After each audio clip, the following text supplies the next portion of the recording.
माननीय उपाध्यक्ष महोदय, the Bengal Rhinoceros Preservation Repealing Bill 2022, Bill number 21 of 2022, इस बिल के कुछ वैज्ञानिक पक्षों पर मैं आज सदन में कुछ प्रकाश डालना चाहूंगा। सिर्फ 7 दिन बाकी है, आज से सिर्फ 7 दिन बाकी है वर्ल्ड राइनोसेरस डे, विश्व गैंडा दिवस, और उसके 7 दिन आगे हम एक ऐसे बिल को रिपील कर रहे हैं जो सिर्फ राइनोसेरस के प्रिजर्वेशन के ऊपर बना था। और जो statement of object and reasons है, इसमें लिखा है the act has already been absolute due to a flux of time, यह एब्सोल्यूट हो चुका है। और इसमें क्लॉज 3 में जो मेंशन किया गया है, not with standing such repeal, all actions undertaken or initiated under the Bengal Rhinoceros Preservation Act 1932 shall be deemed to have been validly undertaken or initiated under the Wildlife Protection Act 1972 and remaining process if any shall be executed under the Wildlife Protection Act 1972. तो repealing के बावजूद rhinoceros preservation act 1932 के तहत किए गए या शुरू किया गया सभी कार्यों को वाइल्ड लाइफ प्रोटेक्शन एक्ट के तहत वैध माना जाएगा और शेष प्रक्रिया निष्पादित की जाएगी, बिल में कहा गया है। यह मैं एक वर्ड के ऊपर जा रहा हूं, जो पहले जिस बिल को हम रिपील कर रहे हैं वो प्रिजर्वेशन है, और जिस एक्ट के अंदर हम इसको डाल रहे हैं वो प्रोटेक्शन है। प्रिजर्वेशन और प्रोटेक्शन में थोड़ा अंतर होता है। यह अच्छी बात है अगर ये due to effects of time या अगर एब्सोल्यूट हो चुका है और वाइल्ड लाइफ प्रोटेक्शन एक्ट के तहत लिया जा रहा है, फिर भी इसमें कुछ वैज्ञानिक बातें जिसको मैं यहां लाना चाहता हूं। मैं अगर पूरे विश्व को देखा जाए तो आज 1970 में 70,000 राइनोसेरस इस विश्व में था और आज 27,000 सिर्फ, और हमारे उत्तर बंगाल में तो बहुत कम, 292 आई थिंक। पिछले 25 वर्षों में 3 उपप्रजातियां राइनोसेरस के विलुप्त हो चुकी हैं। केवल 2 उत्तरी सफेद गैंडे बचे हैं और वो दोनों मादा हैं। इसके मतलब अब वो और नहीं रहेंगे। तो ये जो क्षेत्र है हमारा, हम 292 बनने की खुशी जाहिर कर रहे हैं कि हमारी सरकार में 20% वृद्धि हुई है इनकी संख्या में।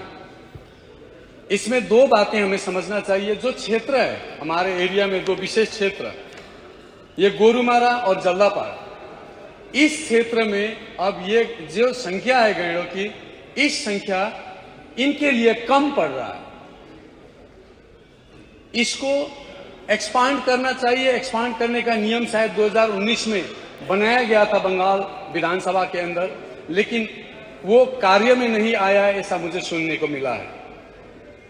ये राइनो प्रोटेक्शन और प्रिजर्वेशन में मैं प्रिजर्वेशन को बड़ी मान्यता देता हूं, उसको बड़ी मतलब मैं उसके ऊपर अध्ययन करना चाहता हूं। जैसे हैबिटेशन इंप्रूवमेंट, गैंडा का हैबिटेशन में इंप्रूवमेंट हो रहा है कि नहीं, प्रोटेक्शन एक बात है, कंजर्वेशन, क्योंकि जिस क्षेत्र में आज हमारी गैंडा है सिर्फ 292, वो सारे के सारे गैंडा एक ही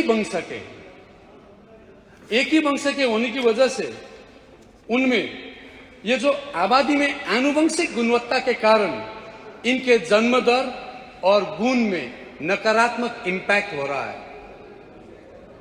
गैंडा का हेल्थ, उसका कैरेक्टर, नेचर, ये सब इससे प्रभावित हो रही है। तो ये हैबिटेशन इंप्रूवमेंट, ये एक बात है जिसके ऊपर हमें चर्चा करनी चाहिए।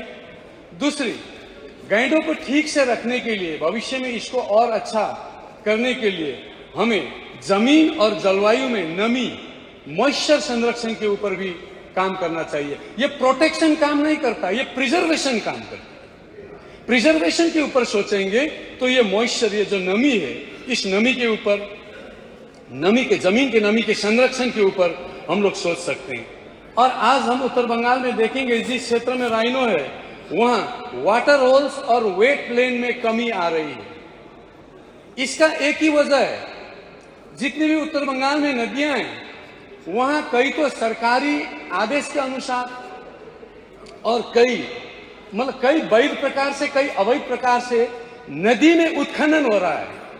वहां का पत्थर, बालू, बजरी बाहर भेज रहे हैं हम लोग, एक्सपोर्ट कर रहे हैं, जिससे पानी का जो जल स्तर है वो इतना कम गया है जिससे ये पंछियों के लिए, पशुओं के लिए जो वाटर होल्स और वेटलैंड का विकास होना चाहिए, इसमें बहुत बड़ा बाधा पहुंचा है। ये वेटलैंड, ये जो हमारी इलीगल क्वायरी है, हमें तो लीगल क्वायरी के ऊपर भी एक बार देखना चाहिए। ये इलीगल क्वायरी के ऊपर तो पूरी निगाह सरकार की होनी चाहिए, ऐसा मुझे लगता है। दूसरी बात, ये ग्रासलैंड मैनेजमेंट, ये प्रोटेक्शन ग्रासलैंड मैनेजमेंट नहीं करती है, प्रिजर्वेशन ग्रासलैंड मैनेजमेंट करती है, क्योंकि गैंडों को ग्रासलैंड मैनेजमेंट जरूरी होती है। तीसरा, प्लांटेशन ऑफ इंडिजीनियस ग्रासेस। आज हमारे क्षेत्र में कई कारणों से इंडिजीनियस घास मर रहे हैं। मैं गैंडा के ऊपर बोल रहा हूं, आपकी सुनने की क्षमता है तो रही है, नहीं है तो आप रिलैक्स कीजिए, ठीक है। और मैं ये आपको इसलिए बता रहा हूं कि ये गैंडा के ऊपर बोलने के लिए आप कान खोल के सुनिए, मैं मैना पक्षी के ऊपर भी बोलूंगा, गैंडा से रिलेट करने के लिए। आज पूरे विश्व में आप देखते हैं भैंसों के ऊपर, गैंडों के ऊपर पीठ पे पंछी बैठे हुए होते हैं। क्यों बैठे हुए होते हैं? उनके शरीर में जो कीड़ा होता है, जो उनकी बीमारी होती है, वो पंछी खाते हैं और उनको निरोग रखते हैं। ये आज हमारी उत्तर बंगाल में गैंडे के ऊपर जो पंछी रहती है, ये पंछी मैना है। और ये जो आज रेडिएशन है, टावर का रेडिएशन, हम जंगली इलाकों में भी जो टावर बनाने के लिए परमिशन दे रहे हैं, उस रेडिएशन के चलते आज मैना विलुप्त हो रहा है। मैना विलुप्त होगा तो उसका इफेक्ट गैंडा के ऊपर भी पड़ेगा। ये एक साइंटिफिक अप्रोच है। जिसके पास साइंटिफिक दिमाग है वो सुन सकते हैं, जिसके पास साइंटिफिक दिमाग नहीं है वो इस बात को समझते नहीं है। एक रिपोर्ट के अनुसार 2015 की जनगणना के बाद जल्दापाड़ा में शिकारियों ने 8 गैंडों को मार डाला था। गोरुमारा में माना जाता है कि इसी अवधि में कम से कम 2 गैंडों उनके सींगों के लिए मार दिया गया। ये मैं प्रोटेक्शन की बात है। जब प्रोटेक्शन एक्ट होते हुए ये 11 गैंडों का प्रोटेक्शन नहीं हुआ, अब प्रिजर्वेशन को भी उड़ाया जाए, उसको भी रिपील किया जाए, तो आने वाले भविष्य क्या होगा गैंडों के लिए, ये हमें सोचना चाहिए।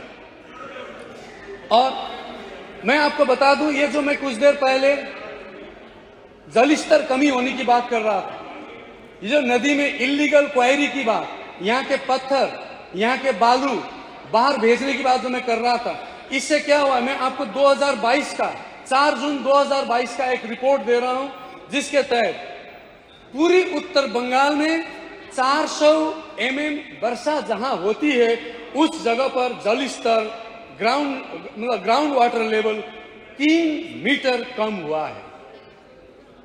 3 मीटर कम होने का मतलब जो मैं बता रहा था, ये पंछियों के लिए, ये पशुओं के लिए जो वाटर होल्स चाहिए, जो वेटलैंड चाहिए, इसमें इम्पैक्ट आ रहा है। इसमें इम्पैक्ट आ रहा है, पंछियों में इम्पैक्ट आएगा तो सिम्बायोटिक इफेक्ट आता है उसमें। इस पर हमें चर्चा करना चाहिए। और मैं एक गैंडा में विशेषकर ज्यादा गैंडा, पुरुष गैंडा मरते हैं, मेल। मैं थोड़ा इसमें क्या है, आज 134 फीमेल है हमारे पास, 101 मेल है और 57 सब एडल्ट है जिसका सेक्स डिटरमाइन नहीं हुआ है। तो ये मेल गैंडा का जो संख्या कम है, इसके लिए भी, इसको बढ़ाने के लिए जो साइंटिफिक अप्रोच होता है, इसके ऊपर भी हमें सोचना चाहिए। मैं गैड़ा के ऊपर ही बोल रहा हूं। आज देखिए, आज हम लोग यहाँ पर मानव बैठे हैं, आदमी इंसान है। आज हम ये वन्य जंतु के ऊपर प्यार नहीं करेंगे तो आप अपने बच्चों के ऊपर प्यार नहीं कर रहे हैं, क्योंकि इसका इम्पैक्ट आपके बच्चों के ऊपर कल को पड़ेगा। ये कहते हुए मैं अपना बात यहीं शेष करना चाहता हूं। धन्यवाद।